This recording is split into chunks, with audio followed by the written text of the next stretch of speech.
After 2 deadly crashes in 5 months, Boeing Co.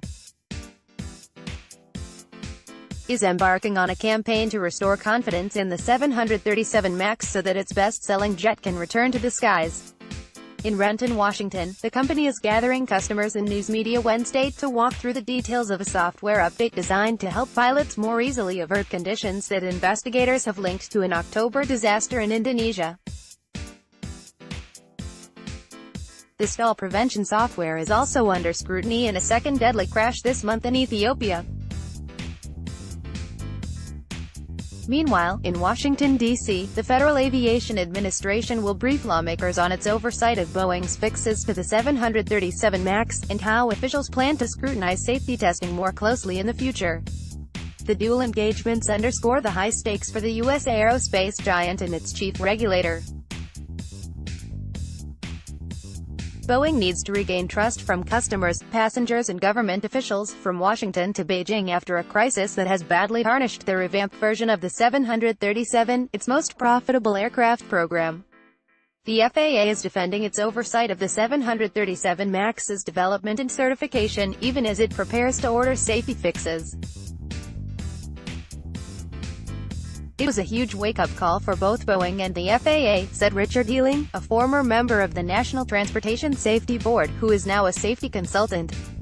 The question is whether or not they can actually convince everybody that they've done it right this time. Software change: the plane maker has developed an update to the Maneuvering Characteristics Augmentation System, or MCAS, according to a company statement late Tuesday.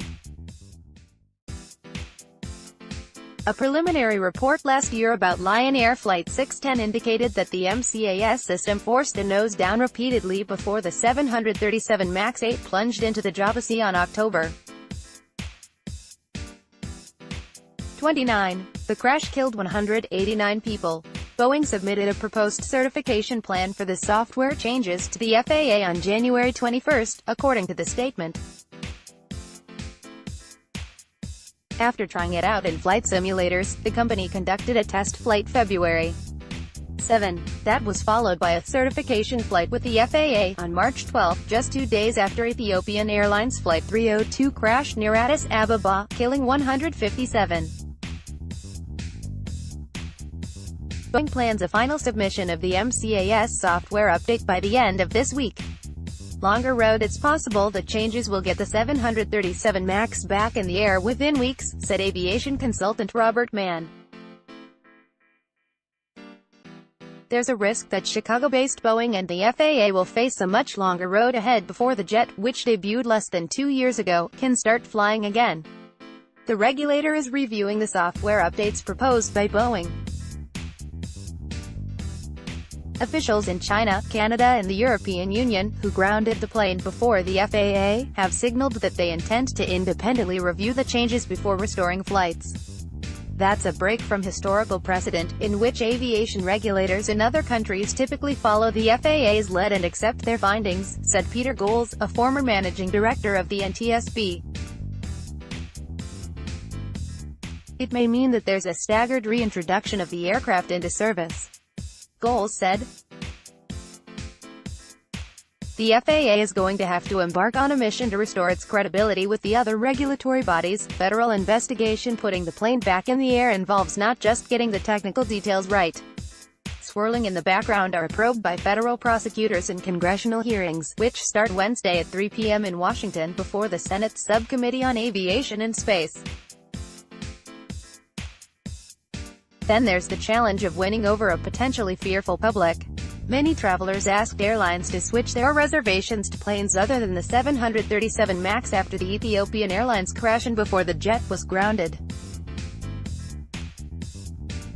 While Boeing's software fix appears close to approval by FAA, regulators and the company still need to convince ordinary passengers that it's safe, said Mark Gerchik, a Washington lawyer who previously served as FAA's general counsel.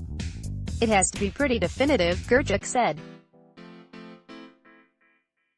People have to say, I get it. It's a question of public confidence. Also looming is the accident investigation in Ethiopia. Investigators have yet to publish a preliminary report. If new facts emerge, they could complicate the plane's future. Airbus gains. While the 737 MAX faces an uncertain outlook, there's still plenty of enthusiasm on Wall Street for Boeing even after the 12% share decline since the Ethiopian crash. Citigroup Inc. resumed coverage of the company with a buy recommendation. Analyst Jonathan Raviv sketched out a path to $500 from the current share price of $370.38, based on the assumption of a 737 MAX grounding that lasts months and ends with a manageable fix. But he also warned of a low probability risk that shares would fall to as low as $220.